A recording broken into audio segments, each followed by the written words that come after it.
Our interviewee today is William Toy of Fort City and Katanning. My name's Connie Rufner. I'm going to be the interviewer. And Mr. Toy, thank you for doing this for us. We appreciate it. You're welcome. So, when were you born? April 1, 1929.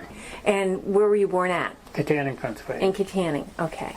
I said you were Katanning and Fort City. You have a business in Fort City as well? Right, in a branch in Katanning.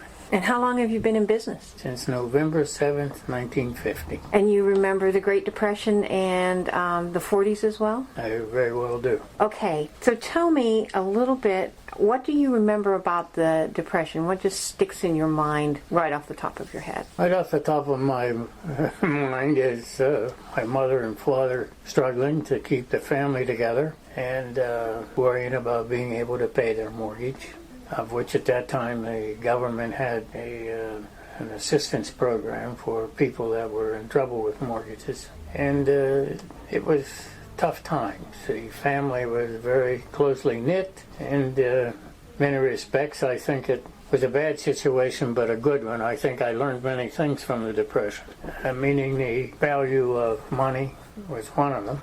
My parents never purchased anything unless they could either pay for it or be sure they were able to pay for it. Certainly it's a different society today with credit cards. And I always said my mother was able to make a feast out of literally nothing because of the Depression years. And you'd done almost anything you could to make a dollar. And that was primarily in the 30s. That started to change around about 1940. What did your dad do? My father? He was a steel worker. Worked Allegheny Lebanon in Leechburg. But he didn't get that job until in the 40s. So he had a number of years there that was very lean and done any kind of work he could do to make some money, paint houses and things like that. So at a very young age, I was a paper boy and do most anything to make a few dollars. Shovel snow and whatever. Did you have a garden? Oh yes, yeah, we had a garden. And those are some of the things that I learned from the Depression, but I do remember the 30s quite well. Where did you live in the 30s? Wilson Avenue in Katanning. And I remember Pearl Harbor Day. I was like 12 years old then. I was ready, had a paper route. But then you didn't have communications like today. Primarily the newspaper was a big source of news. And so on Pearl Harbor Day, the newspaper always had specials for events like that. And I can remember at the very end of the Katanning Bridge, I sold newspapers. Special, read all about it. I was only 12 at the time, because that was 1941. How did you know to come and get the special edition? Did they call you? Yeah, the Leader Times would notify you. All big events then they had a special publication because other than the newspaper, the source of communication really was radio. The news coverage, you really depended on the newspaper at that time. So how old were you on Pearl Harbor Day? 12. So did you wind up going to the war or were you too young by the time it ended? Too young, just missed it. Do you remember when President Roosevelt died? Oh, very well. My father was a very staunch Democrat. Why? Because when, I guess like millions of other people, when Franklin Delano Roosevelt became president, they had hopes for something better. And so I remember that very well. Died, but I remember when he was elected. So, do you? What was that like? Well, in our household, that was jubilation because it was hopes for something better, okay? And I always felt and still do that really what ended the Depression was World War II. I say World War II because certainly with what Hitler was doing in the 30s, as a nation, we began to prepare before World War II.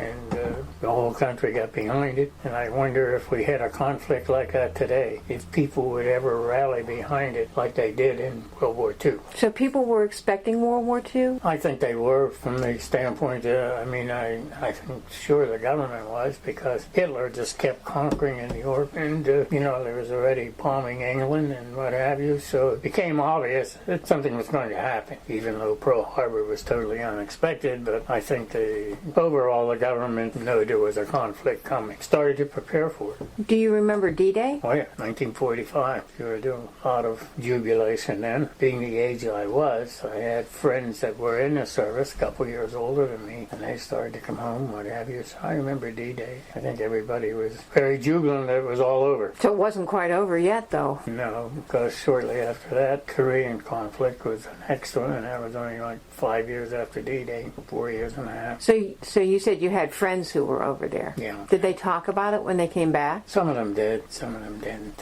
You heard a lot of stories, okay? Mm-hmm. I had one relation here in Fort City, Carl Burdett. He was on a death march. Oh, my. And there was, I think, a couple of other ones in this area that was on that march. And he survived, so it's interesting talking to him.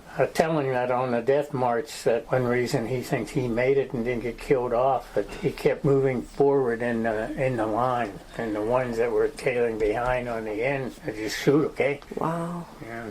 Horrible thing, war. Yeah. Did you have brothers and sisters? Yeah, I have one brother. He was business manager at Torrance State Hospital. And I have 4 sisters. My one sister is 88, be 89, is still alive, in good health yet. I'm 84, second in the family. And my brother's 5 years younger than me. So there were 6 of us total. A lot of children in a depression. Mm-hmm, mm-hmm. Did you have chickens and a cow or anything like that? Nothing or like just that. a garden?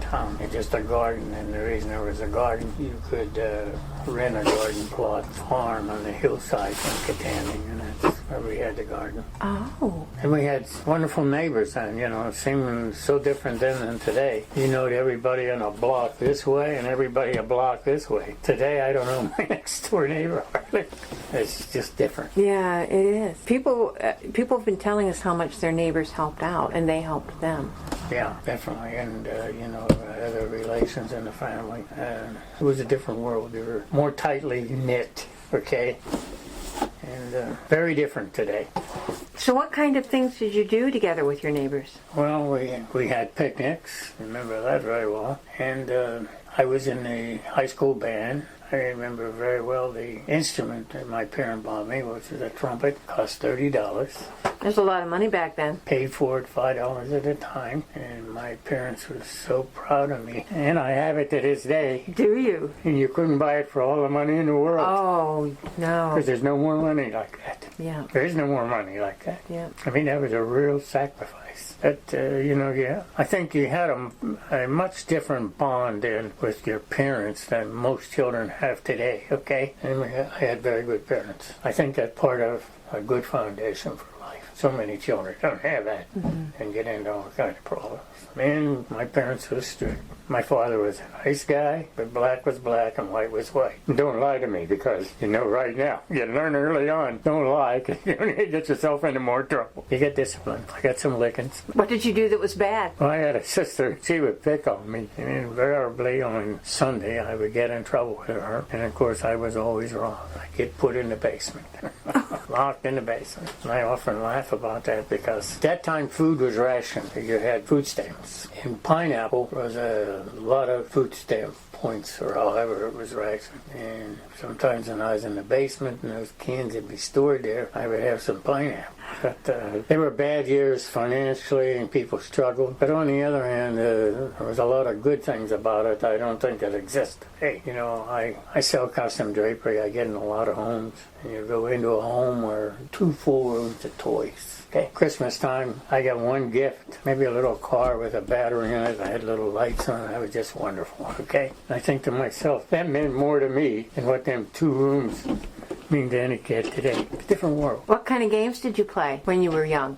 Pick up sticks, and Monopoly, and that's a couple I just think of real quick. And there were other boys in the neighborhood my age, and we played together. But at a very young age, I started doing things to earn money, okay?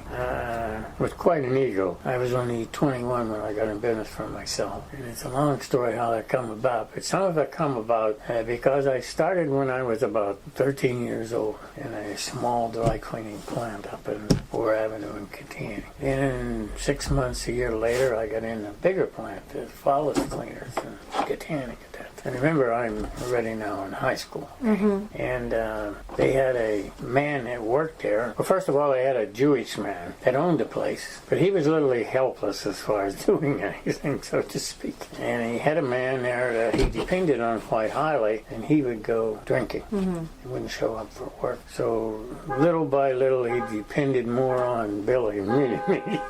And I began learning trade. And at that time, this Jewish fellow died, and another man came in. And boy, he lived in Pittsburgh, had his plant, lives very well, drove fancy cars, what have you. So and I'm learning this industry. So by the time I got out of high school, I saved enough of money from working there to, and I say working there, I went there at 6:30 in the morning, 8 o'clock, leave there to go to school, get out of school, go there and be there to maybe 6, 7 o'clock at night. Probably done that in my sophomore, junior, senior high school.